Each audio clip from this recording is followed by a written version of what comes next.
On this episode, John Legend stops by.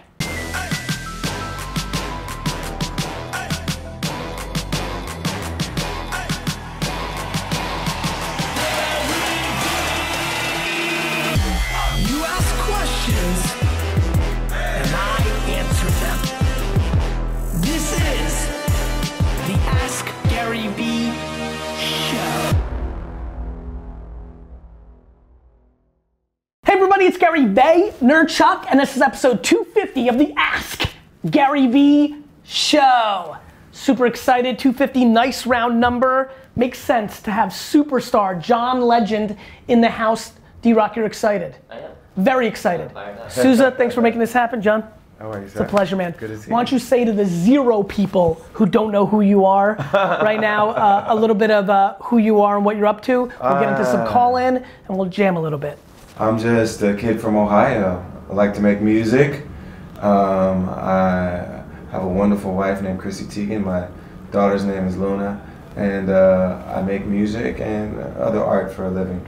So that's pretty much what I do. I love the humble answer. I know how you roll. John, before we get into the calls, and Facebook, where's Facebook? Right there. Facebook, please put your phone number. Let's go with music or entrepreneur or art questions for John and I. Please put your phone number. We'll be calling you in a second, and you'll have a chance to talk to the legend. John, because I know a little bit of your backstory, and I think a lot of people do, I think so many people have been watching. I've been spending a lot of time with emerging artists, hip hop, all forms of music over the last year or so on my platform. One of the biggest reasons, and we talked about this, we were just jamming a little bit with our friend Robert Souza, like Chance and others, direct to consumer. Yep. You came up during a different era. Yeah, I came up in the era when people needed a record deal. How to get discovered. To get discovered. They needed a lot of investment early on, not just in recording costs, but in marketing costs, and physical products had to be made to sell to people. And obviously things have changed quite a bit now. Very few people actually will buy a CD anymore.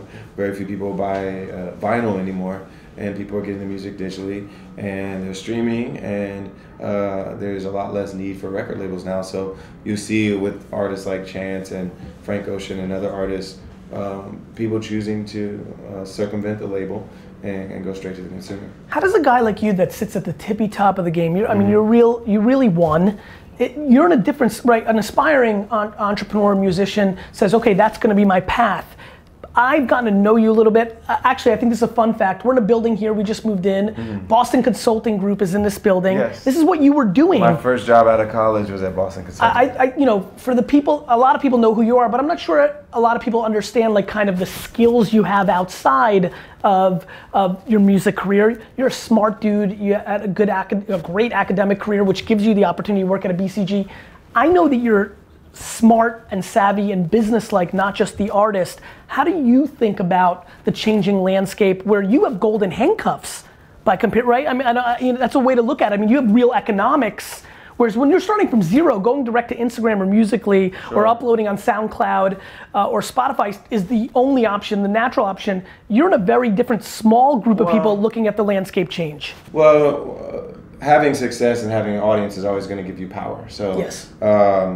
Having an audience of, you know, almost 10 million followers on Twitter and, you know, 6 or 7 million followers on Instagram, that gives you an opportunity to say no to whatever you want to say no to and say yes to what you want to say yes to. And we all have choices. And many of us are still signed to record labels because the record labels made us enough of an offer to buy out the bank. Yeah. So they gave us enough money for us to say, well, it's worth staying in with the record labels, and they do have some expertise and some scale when it comes to marketing and some of the other things that they do, that it still makes it beneficial for us to work with them. And then you combine that with the fact that they buy us out and give us a good advance, and we say, well, here's the economics of doing this one way or doing it the other way, and a lot of us have chosen to stay with the record labels because of and to give you guys context, a lot of you talk about self-publishing.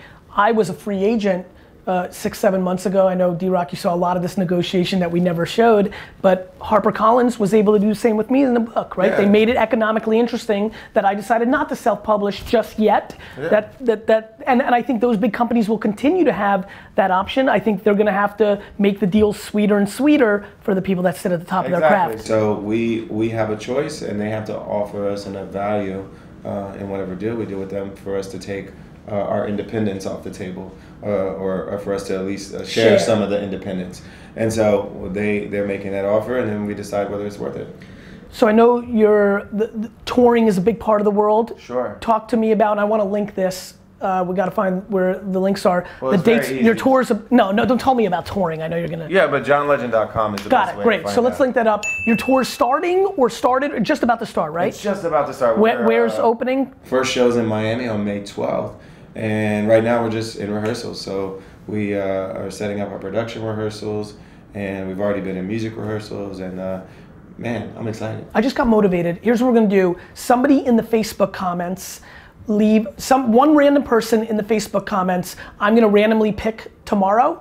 No, I'm gonna randomly pick Friday, give you guys time to watch this. I'm gonna pick somebody on Friday, and I'm gonna buy you 2 tickets to the show and fly you to Miami.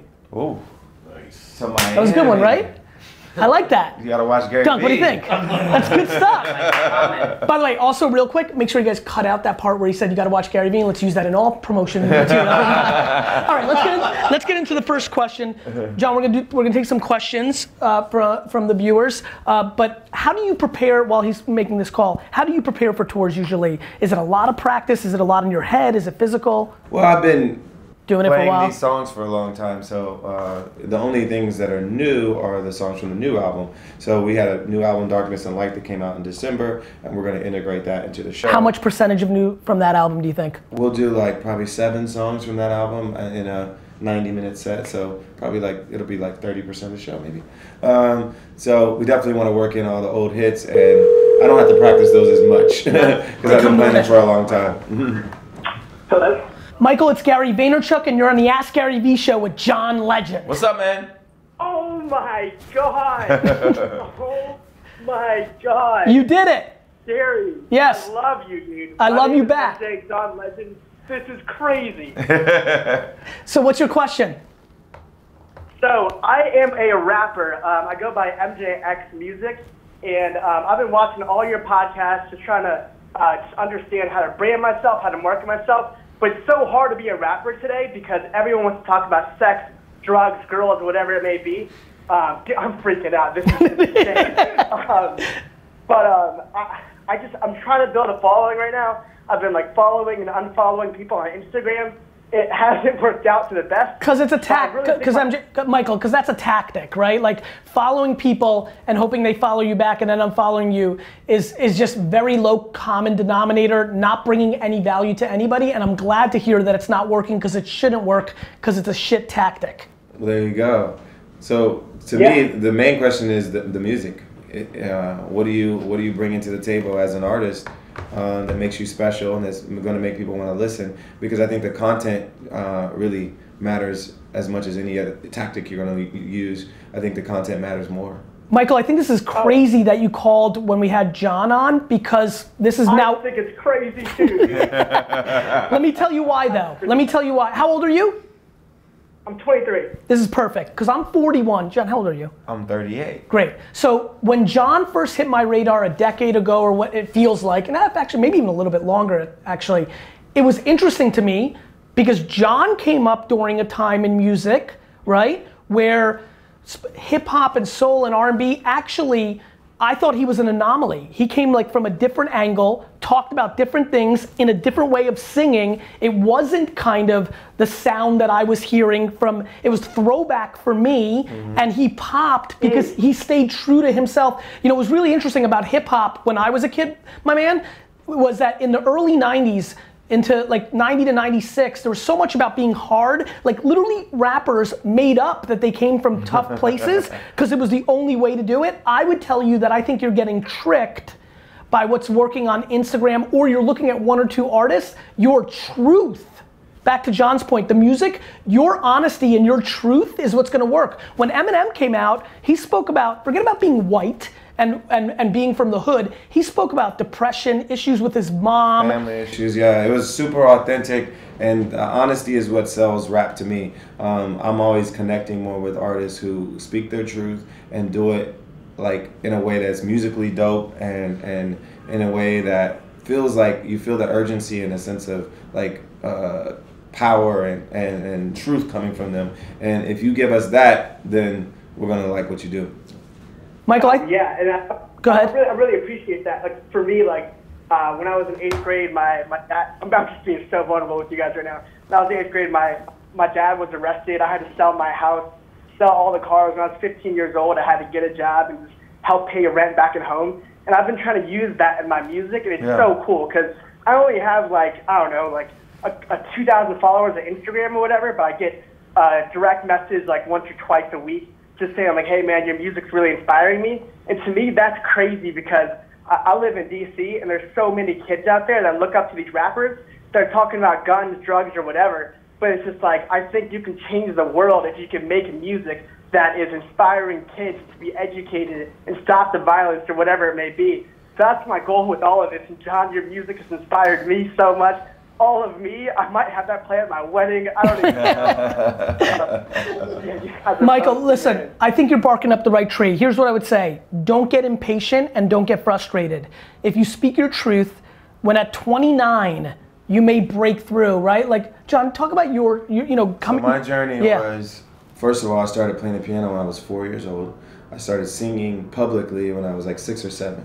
So if you think about it, my career has been over 30 years of performing in front of people. I was doing it at church, I was doing it at school, and by the time I got to college, I went there at 16, and I was singing an a cappella group, and I was also directing a church choir. And then I wanted to get a record deal at some point, and I wanted that since I was a kid, but I started to see the path when I got to college, and I started making my first demos when I was like 18.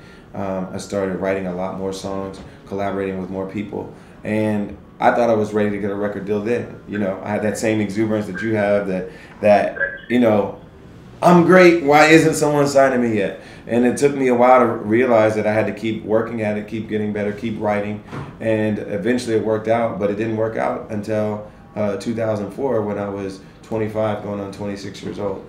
And so it's a process, and you have to be persistent, and you have to take constructive criticism, and you have to realize that even when people say no, that shouldn't discourage you from keeping going and working. Did your no's, did they excite you? I mean, everybody's different. The reason I'm asking you that, like, I love no. They were like, frustrating, but wasn't it like, was it fuck you, I'm gonna win anyway? It wasn't an active fuck you. Yep. It was more like it was more like I believed I could prove them wrong. Mm-hmm. But it also made me think, well, what do I need to do to improve myself? Because I think you can't just think you know everything already, and you're already great at everything already. For sure. Especially at your age, like, there's a lot of things you gotta get better at, and if you're getting criticism, maybe some of these people are right. Maybe they're not all right, but maybe some of them are right, and that doesn't mean stop. That means work even harder and get even better. Michael, for you and everybody who's watching, the key is self-awareness and doing it your way. For me, it was really fuck you. It was. It was just, it was my way. I was talking about selling stuff on the internet in the mid-90s, and it was hard for people to buy in. Other people, it's, okay, I'm gonna prove you wrong, but what did I just hear from you that could build on? I would say one of my weaknesses is I don't take the constructive criticism and factor it in enough. I'd rather run through the wall and figure it out for myself, but that's because I know me and you know you. And so I would say, Michael, you gotta take different pieces, but patience and knowing yourself are two absolute fundamental formulas for this tough game. Thanks for calling, man. Thank you, brother. Real quick, Gary, can I ask you one last question? Go ahead. So, one thing for John. John, I've never talked to someone like this before in my life, so I'm just gonna throw it out there. If I make a dope track, would you consider singing on it? Who, me or John? It's gotta be really dope. Like the dopest of dope. We're hanging up after that. Thanks, Michael. While Andy's getting the next call, how do you think, I mean, That was very nice of Michael, and obviously that's a Hail Mary, and good for him. Yeah, why not? It doesn't hurt to ask. How often are you being asked to sing the hook or like collab? You know, I mean, people that have big deals and are real celebrities, I assume, are in that world. How often is that happening, and how, like, how do you even go about thinking about that? Well, it doesn't get to me very often because I have enough people to kind of filter through things. So the chances that it'll get to me are only when it's really serious artists that are, you know, major level, major people. Have you ever reached out to anybody? You're like, oh my God, I love this up and coming kid. I want to put them on. Absolutely. Usually it's not I want to put them on. It's usually I've already worked with them in some way. Like maybe I've written with them, or they've shown me in some way that they're talented and worth working with. And then I'll say, why don't you work with me on this track? And a lot of times it's more behind the scenes. They're writing, or they're playing guitar, or they're doing this or that. And for me to use to reach out to someone and try to get them as a featured artist on my project, usually they're pretty established already. Because you know why? You're at that place. Yeah, I'm at that place where you might as well have somebody that not only adds something musically, but also their marketing value. Sharon? That's powerful. Yes, this is Sharon. I don't know if you've noticed, but this is GaryVee, and you're in the Ask GaryVee show with John Legend. Hi, Sharon. I know. Hi there. I'm so excited. Where are you calling from? Everyone's number is scrolling past. I'm like, there's no freaking way. No way. Your number was picked. Where are you from? I'm from Chandler, Arizona. Very nice. I'll be in Phoenix soon. On tour? Oh, yeah? Awesome. You better go to the show. I know. I'm like, where and when will I have my kids that weekend? Take them. Go to johnlegend.com. JohnLegend.com. Sharon, so what's your question? Well, I mean, you're both such like big, good-looking guys. Forces. Oh, definitely. Obviously, that's what she was saying. You're both strong forces in your industry. How do you stay humble yet strong? You know, you stay humble. I know you stay humble, but you're such strong forces. How do you balance those two aspects? Because they're very opposite. Because some people come off cocky. You know what I'm saying? Yeah. How do you do that? How do you balance that?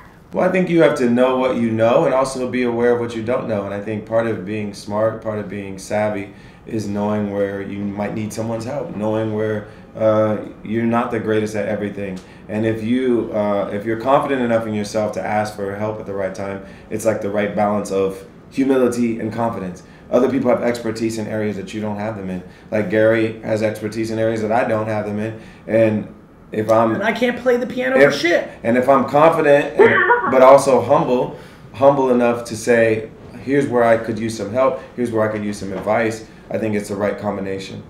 Sharon, I think, I think to John's point, I think when you're ultimately confident, the humility actually comes with it. You know, to me, I think, listen, I think there's also some benefits, and I don't want to speak for John's background, but for me, when you're born with so little in a communist country, when you come here, when I get to watch just watching how my parents navigated the first decade of America, no complaining, working 24/7, not having a lot of stuff, it's it's impossible for me to forget where I came from. Same with me. And then I would tell you the other thing, and then Sharon, I'll tell you the other thing that's really caught my attention. Presidents, people like Prince and David Bowie, using music references, other athletes, celebrities, business tycoons. You watch them pass away as you get older, and you realize, America mourns for a day or two, and then the world moves on, right? And so for some reason, I've got all-time legacy wants and ambitions, but I also recognize, what I actually mean in the grand scheme of things, and that's very humbling as well. Yeah, that's humbling, and I think, like he said, when you know where you've come from, and I think we're in touch with our background still, and we appreciate the struggle that our parents went through to get us the opportunities that we were able to get, and we don't take those things for granted. And I don't forget about people that grew up in my neighborhood and the type of people that I grew up around when I'm thinking about where I am now, even though I'm in rarefied air in a lot of ways. When I think about my politics, when I think about my philanthropy, I'm always thinking about people that grew up in the neighborhoods where I grew up and trying to make life better for them. Sharon, I'll tell you one other thing to keep an eye out for, and this is for everybody. I genuinely see, when I see the cockiest or worst versions, I genuinely feel bad for those people because I know it's insecurity. Yeah. It's a seed of insecurity. Yeah. That's what it is. Like, they're putting up a front because they don't want you to get through. I think of them as cactuses. They put up that facade because if you actually get in there, they're quite weak. And I feel like that has just been very obvious to me. And so, I don't know, that's something else to keep in mind. Yeah, it's the same with celebrities. It's really the ones that you feel like are having the most trouble with their celebrity are also the ones that kind of put up that arrogant facade. Makes sense. Thanks, Sharon. It's hard. It's yeah, have a great day, guys. You too. Take care. So sweet. It is hard, right? And so want to talk to me about that transition of rarefied air. As people are going through different versions of that right now, what was the most intriguing, difficult, easiest? What were some of the adjustments of going from a place where nobody knew who you were or was to now you walk down the streets and people are turning and selfie, and you obviously have a very famous spouse as well, so that compounds the entire situation. Sure. It's interesting because when you're trying to make music and then make that music known to people, fame comes with it, and you welcome it, especially at first, because you're like, oh, they know who I am now. That's great. I want them to know who I am. Yes. I make music because I want people to hear it, and I want people to know who I am. But obviously, there's always some cost that comes with that. That's right. So you give up some of your privacy, you give up some of your anonymity. I can't just walk around and enjoy the city like a normal person can. Do you guys try to do it once in a while and see what happens? We walked around Soho yesterday. How'd it go? There were paparazzi. We got stopped for photos, but it wasn't an unpleasant experience. It was an enjoyable afternoon. Is New York good for fame? Like, do you feel like, how does New York handle you two walking around? New York is different because you walk. There's not a lot of cities. Right. There's not a lot of cities people can grab you in America where you walk. Right. Most people drive in LA or Denver or Houston. Most people drive. So New York is very different in the sense that you're physically accessible to more people, so you're able to get stopped more. But that's what we love about New York too. There's that energy. There's that kinetic vibe, that connection that you have with the city, as people used to say, well, New Yorkers, they don't give a fuck about celebrities, they'll just let you go. No. Not true. If they know who you are, they want to talk to you. But the paparazzi is different than it is in LA, right? It used to be. It's starting to change? It's about the same now. Got it. Like, we're renting a house right now, and they're camped outside of our house knowing where we're going to be. It's tough. Yep. Andy? Yeah. It's Gary Vaynerchuk, and you're on the Ask GaryVee show with John Legend. Holy shit, what's How you up, doing, buddy? GaryVee? What up, man? How are you? I'm doing awesome. How are you guys? Really good, Andy. Great. What's your question? I got a question. So my dream project is called Banjo Earth, and I travel around the world to different countries with a banjo and collaborate with the local folk musicians of each country. So I make a documentary and a CD, and my question is, how do I tap in? I've got a YouTube channel I'm working on. How do I tap into these people who are making TV shows? I want to be like the Anthony Bourdain of the banjo and just make music around the world. That's kind of fun. I like that. That's cool, man. Where are you from, Andy? I live in North Carolina. I love it. So how long have you... I just went to China and did one last year. I funded it through Kickstarter, and I want to go to Brazil this fall and do another one. Couple things, I'll jump in first and then John, you jump in. One thing I want to make sure you realize is you want the leverage and you want it to come to you. So instead of reaching out to CAA or William Morris or production companies, because of the beauty of YouTube and Instagram and Snapchat and things of that nature, the number one thing you should be doing, it's far more important for you to be DMing people with 1 million followers, 500,000 followers in different cities around the country and going and collaborating with them than it is for you to be hitting up a talent agent or a production company to put you on. So what I would do is create the reality and let it come to you instead of you begging to be that one lucky person that broke through, because that's a much more difficult game. That's a game that John did win, but I just genuinely believe the level of talent and serendipity for that is so extreme in a world where there's other options. So I would tell you, I would spend all my time trying to reach out with people that have audiences either on Instagram or YouTube, reach out to them and say, hey, do you want to collaborate? And you're gonna get one yes for every 987 requests, but that yes matters, and you just build on that. And if you have talent and you have a unique story, right? The banjo thing right away we both reacted to. Yeah. I would tell you strategically, don't think about becoming Anthony Bourdain. Think about the next Anthony Bourdain is gonna be a food person from Instagram, not somebody that looked like Anthony Bourdain. Yeah, I think you have the power because what you're doing isn't expensive to do if you do it domestically first. You don't have to fly to Brazil first. You can do a lot of it just around this country. This country is really diverse, and you can just hop in a car and do a lot of this and kind of establish your persona online and establish the way you collaborate with people. And then you'll start to get more and more people that are viewing it, and then you can afford to fly to all these other places too. Andy, I got one other one for you. Yeah. I would DM Delta, Amtrak, JetBlue, everybody who, Uber, Lyft. I would reach out to transportation companies and say, hey, I'll make you the official sponsor of my world. So you did Kickstarter. I'm gonna presume that you don't have enough money to travel every day, every way you want to. I would reach out to the Starwood Group, like all these different people who can brands are always looking for unique content, so they can subsidize your overhead. And so now all you're doing is just, it's your time, right? Because you've got your transportation paid for. That would be a very compelling DM, reaching out, email. Actual car company. Avis too, or a card that you can drive. That's, to John's point, there's probably 40 to 100 companies that you should be reaching out to, or you could start a hitchhiking concept. Like, you need to figure out how to take care of your overhead, and then you could really just rely on the collaborations, and then you're 1 minute away from the right person, whether real A-list celebrity or social celebrity with big audience, seeing your stuff, being like, holy crap, that's dope, hitting you up, collaboration. Kodak Black does it because he just loved your stuff, and your whole world changes. Awesome, man. I thank you guys so much, Gary. I love everything you do, and it's been a real inspiration. Thank you, my man. John Legend, you're the man, dude. Keep up. Take care, man. Play that banjo. Work, man.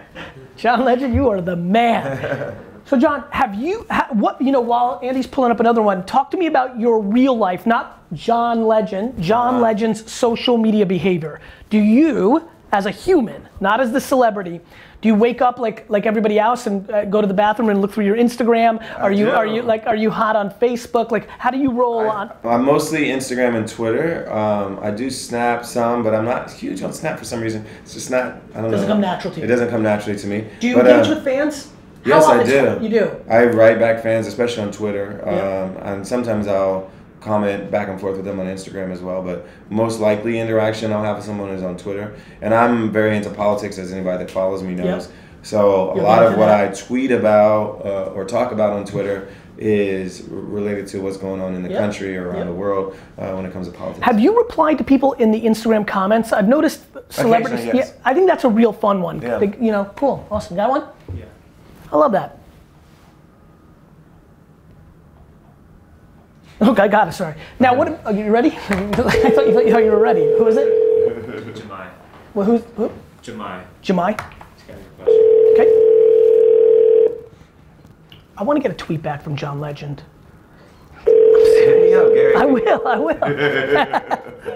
Uh-oh, Jamai. Hello? Jamai? Yes. This is Gary Vaynerchuk, and you're on the Ask GaryVee show with John Legend. What's up, Jamai? Oh, man. That's what's up, man. My name is Jamai. I'm an R&B singer. I grew up on John Legend in high school. It always freaks me out when people say they grew up on me. Oh, we're old now. Jamai, where are you from? I'm from Philly. All right, so you grew up on John Legend, so this is surreal and exciting for you, right? I went to college there. Yeah, it's real and exciting. I'm a singer. I'm an R&B singer from Philly. My Instagram is Jamai, Jamai Music. My question is, I've been working on, my issue has been creating and not documenting. So I recently, as of like the last couple of days, just worked on like doing Instagram and YouTube covers, like posting them on a regular, just so that people can have new content to come to my page. But my question is, I'm trying to get into the college market as an artist, and I'm a black guy, an R&B artist, but I also do pop, so it's a little struggle for me. Since I've traveled overseas and performed it's a struggle for me to be identified as, some people want to put me in a category of just an R&B, like a John Legend, but I'm really more so of like a Jason Derulo, Chris Brown. I can do both equally. So what I recently started doing was I watched, I think, episode 139, we talk about DMing people, and I basically have been going to every student government college, you know, every student government president, and basically DMing them about, like, you know, events that they have coming and things like that. And how's that going? Of course, not really well. I know you said maybe 1 out of 900, so I'm trying to be consistent with it. But my question is, I have 2 questions. My first question is, because I am naturally a versatile artist, I'm naturally R&B, I'm naturally pop, do I need to just be an R&B artist for now so that people can kind of categorize me and be more familiar with me? Or should I be who I am and be the international pop, R&B, EDM artist that I am?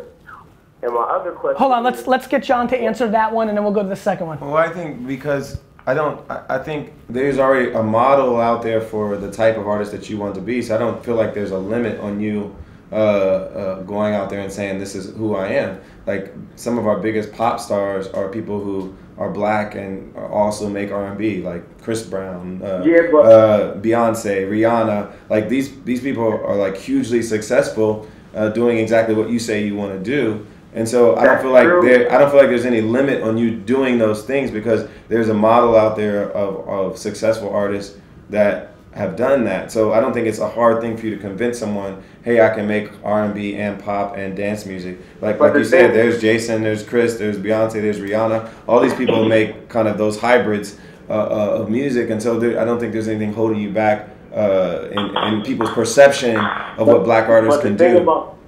The thing about that is, I'm going to cut you off, but I feel like on an independent artist level, like, it's easier to look at Beyonce, Chris, a lot of those more versatile artists, but on an independent level, most R&B or most black artists are just like soul, like they don't. But you also have to understand. That what those artists have access to when it comes to production and songwriters is a little bit different. So these people are working with the biggest pop producers on earth. They're working with the biggest pop songwriters on earth, and so it's a whole enterprise that goes into making the music they make. And so you may not be able to make all of that music on your own. So you might want to find an alliance with a producer that can help you do that. My alliance was with Kanye West when we were both not famous, and that was a good idea. That was a pretty good idea. but a lot of those types of artists that you're talking about are very producer driven, and so if you are also a producer, that's amazing. But if you're not, you might want to collaborate with someone that can help you do that. And Jemai, just listen, and this is coming from the deep part of my heart. You're in excuse mode right now, my man. Like you're looking for the angle to why not. Like, nothing you said isn't feasible and isn't happening. You're coming up with the reason it's not happening instead of just focusing on the things you need to do to make it happen. You excited the crap out of me when you said you've been DMing, schools and college people that are producing the events. Now my question is, yeah, of course, you can say anything.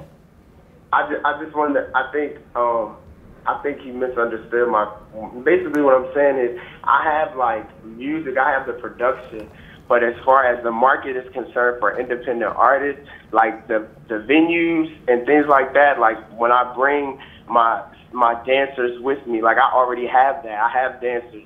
I have all those different things. I have the music, the product, but when I go, it's like the audiences are not accepting. And I am really good, but the audiences are like, because of my look, it's like too far to the left. Or, I might wear a fucking latex costume. I think you have to get the audience before they see you at the show. Because if you are creating these recordings and you're publishing them somehow online, you're going to start to develop a fan base if people like you. And then that way, when people come see your show, they've already listened to the songs a few times. They've already bought into who you are as a persona and the way you dress and all those things, because they've seen it on your Instagram. They've seen it on your Instagram page. So you can't just cold call all of these producers and say, come let me perform at your show, when no one at the school knows my music yet. You want to get your music out there so that when you show up, you've already got a base. You've already got people that are like, oh, I've followed this person for a year and I really like them, and I know some of the words to some of his songs, and so Gary, I connect with them. What is it suitable for the age? Because that's where I'm trying to get into. I'm trying to get into the market, but I don't have the following necessarily. Well, that's because you're Jamai, my man, you're blaming the market, right? You're like, they're not seeing it, they're not feeling it, I'm too far to the left. Any artist that blames the audience already lost. Yeah, I think, John, I'll tell you this. You need to put out more music on SoundCloud. You should put out how much music do you have? Like, how many songs you got? That goes into my second question. I have music on iTunes. I got a few mixtapes, and I've been doing often. I do covers, like official covers. Yep. But my question was about the songs. Was like, I have one song that I truly believe in, like wholeheartedly, and I just feel like because I'm so versatile, should I push the one song? Or should I have multiple songs that I put? Hey, so Jamai, you saw the piece of content where I was hanging out with Kyle. Did you see that? No, I didn't see that. All right, I'm gonna link it in this episode. You need to watch it. You need to put out music, man. The big advantage now of distribution online is you need at-bats. Don't fall in love with that song. You may love it. The world may hate it. You need to put out music. Okay. You need to put out music. Put it out, man. And if people love it, it'll start to generate some buzz. Like, people will listen to it, they'll share it with their friends, and you'll start to get more views. What if I don't have the money to put out music as often as I would like to, like quality sounding music? Then you're stuck and you lost like everybody else. You need to figure it out. Like, Prince was a janitor in his studio, and the quality so cheap now, to make music now, like the money should not be a problem. Jamai, listen, man, it's really cheap to make music. I love you, and I'm trying to be kind because John's here.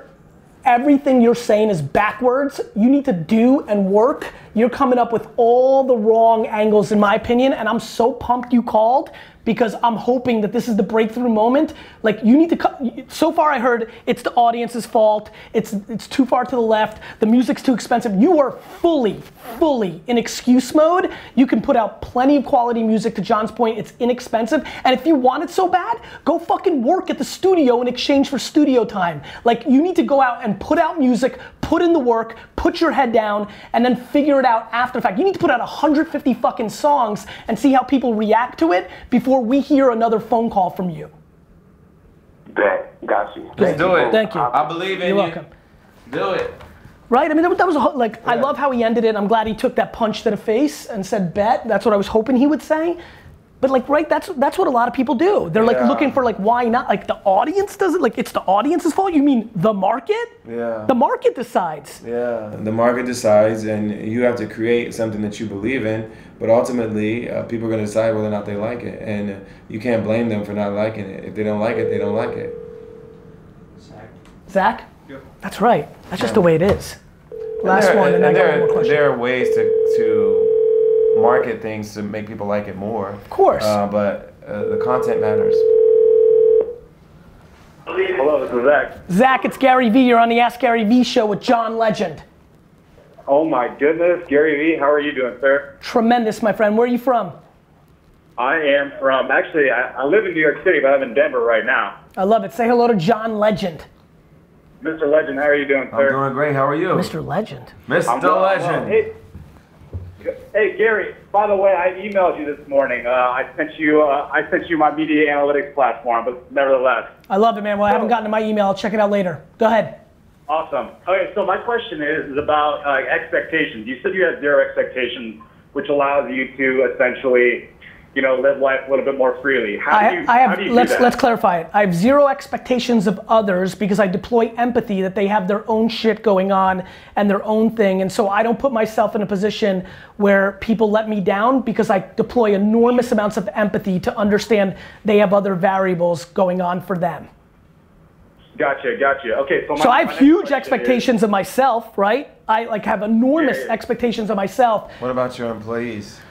I'm empathetic. Like, of course I pay them and I expect them, but like if they don't work as hard, like my friends are like, my employees don't work as hard as me. I'm like, give them a piece of the business. Like I'm empathetic to what the trade is. And some of them grossly underperform what they get paid. Others grossly overperform. I'm trying to make sure I'm closing the gap on who's overperforming. I'm trying to move up people that are underperforming, but I'm realistic about it. I don't get emotional.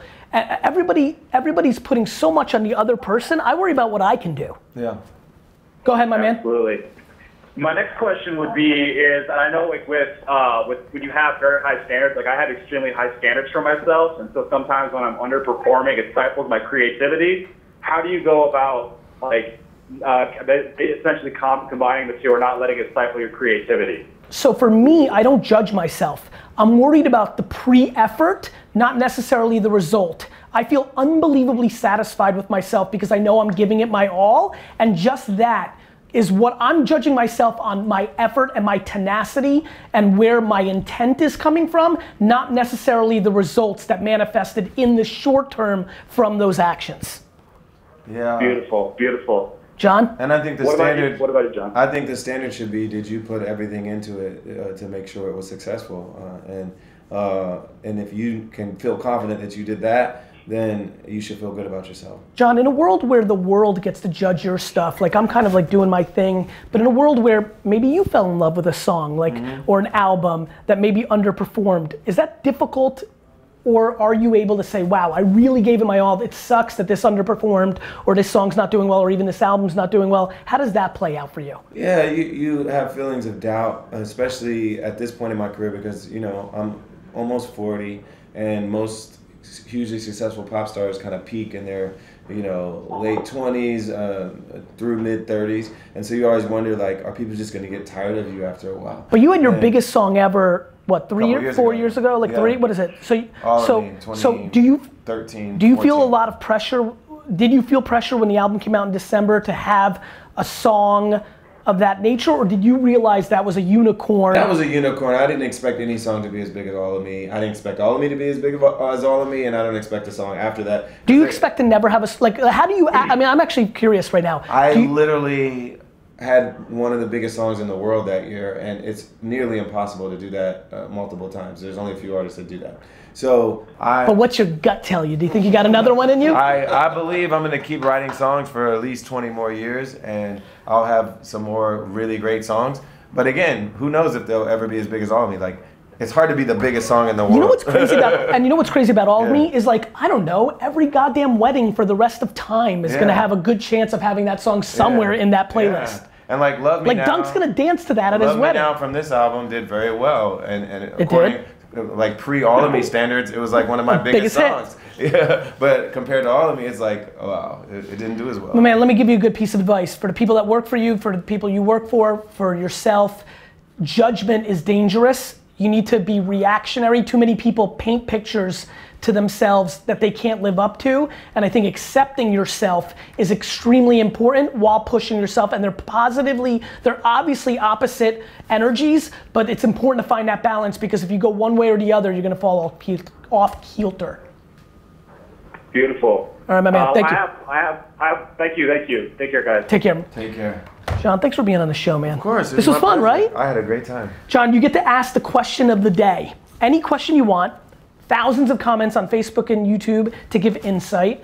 Anything you're curious about at a macro, at a micro, any question of the day, but the guest gets to ask it. Fire away. I'm asking you? Nope, the universe. Oh, asking the universe. You get to ask them any question you want. I'm glad to see that you've been watching the 250 episodes of the Ask GaryVee show. All right, you get to ask them any question you want, macro question. It's a good consumer insight thing if you want to know where trends are going or things of that nature. What are people into, like artists, technology, or trends? Or how many concerts do you go to in a year? Dunk? Probably 2. Suze? No, 3, 4, 4. 2. 4. Tyler? I don't know, like 10? I mean, this is the most I've ever gone, like 3 D-Rock. or 4. Thank you. Like Jake? 40 or 50. You go to 40 or 50 concerts a year. Yeah. You're our favorite consumer here. That's hardcore. Who do you see the most? Fish. Oh, so you're One of those. like a Maybe it's like deadhead half of fish those. person. Of course. Yeah, That's so what I you knew like- that it had to be you something like like the that. jam vibe. Yeah, 5. Yes. Fine. 5. I may go to 0. I'm very weird with concerts. I'll go to 1. I usually go like 2 or 3, honestly. Yeah. That aren't my own. We went to yours in Brooklyn. That was so much fun. That was a great night. John, thank you, man. Thank you. Yeah. You keep asking questions. We'll keep answering them.